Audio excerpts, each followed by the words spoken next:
What's up guys, Rob the Awesome here, and today we're going to be looking at the historical punisher of melee weapons themselves, the disciplinary action. There is a lot of use to be had with this weapon, and at first glance, it's super easy to use.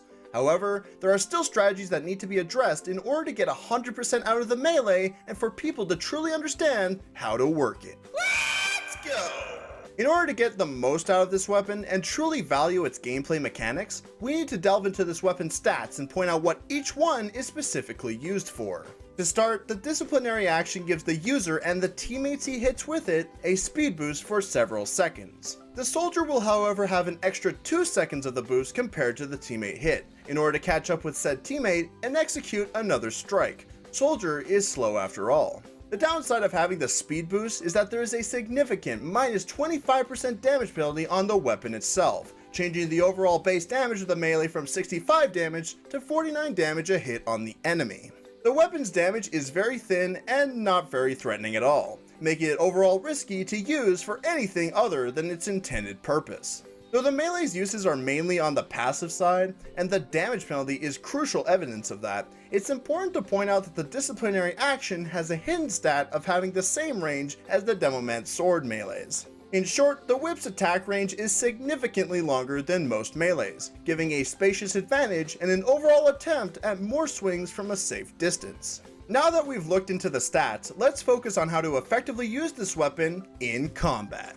It's clear to see that this is a weapon that helps teammates get to the front lines faster, mainly rollouts to mid or respawns with other teammates at the same time. Though it may seem as simple as just attacking your teammates over and over again, the registration of hits still don't apply very well in certain areas. There is actually a specific way to keep giving your teammates a boost without having any errors or flaws. Many people love to hold the button down. Though it may seem like an effective way of keeping the boost on yourself and your teammate, constantly whipping them in a continuous style can sometimes not register the hit at all, wasting precious time getting to the front lines. The reason for this is because sometimes the server side lag, and yes, there will always be some of that somewhere, will often think that one button click is applying only one boost effect. So by holding that button down, the game is basically thinking you only clicked once and never again, giving no effect on extra swings whatsoever.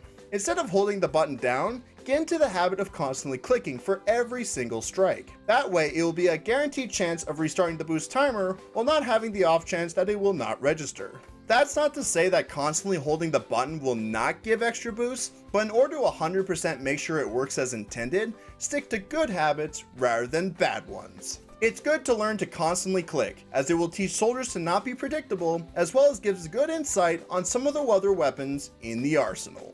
Though clicking several times is effective, it's still not the best method in order to keep the flow while all in all maintaining your own. The soldier has the ability to rocket jump, giving him the ability to be one of the fastest to get to the objective than any other class, and will use that to keep a steady pace. Get into the habit of hitting them once, understanding where they're heading, rocket jump ahead, and then hit them again. By the time they reach your distance, the speed boost will just finish its last cycle, giving you another guaranteed chance that you will give them another boost. Speed boosts are often indicated by white wind being gushed out on the sides of the player models. You'll be able to tell if you are too far or too close by looking at those lines and judging a better distance for next time.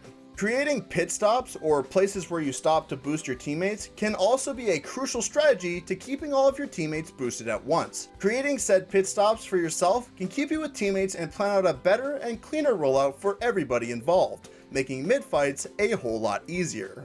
Lastly, we should not ignore the fact that the disciplinary action has an extended range. You'd be surprised how far back you can land your hits on both allies and enemies alike. You have a lot of spare room. So in order to benefit from that, you need to act like one of those relay runners at the Olympics. The soldier is by far one of the slowest classes, so in order to not stop at every pit stop point, instead run backwards as if your teammates, or the enemy, is gonna catch up, lining a perfect swing as they make their attempt to reach you. By going backwards, you ultimately slow yourself by 10%, so there's absolutely no reason for them not to catch up with you.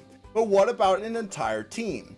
After you've done the relay motion on the first guy, keep moving in a circular motion, swinging at the forefront, constantly clicking and hitting your teammates as they go by. Afterwards, rocket jump to the next pit stop, rinse and repeat, and it's as simple as that. This weapon is a great tool for getting you and your teammates ahead of the game, but it can indeed be tricky to use. Though explaining a weapon as simple as this may seem useless, coordinating better habits and better strategies to using even the simplest to understand weapons can yield huge rewards if done correctly. Thank you guys so much for watching. Tell me what you guys think in the comments below. If you want more of these types of videos, leave a like and subscribe. Maybe even tell me what the next weapon should be for next time. Remember to be awesome, stay awesome, and to have an awesome day. I'm Rob the Awesome, and I'll see you guys later. Ciao for now.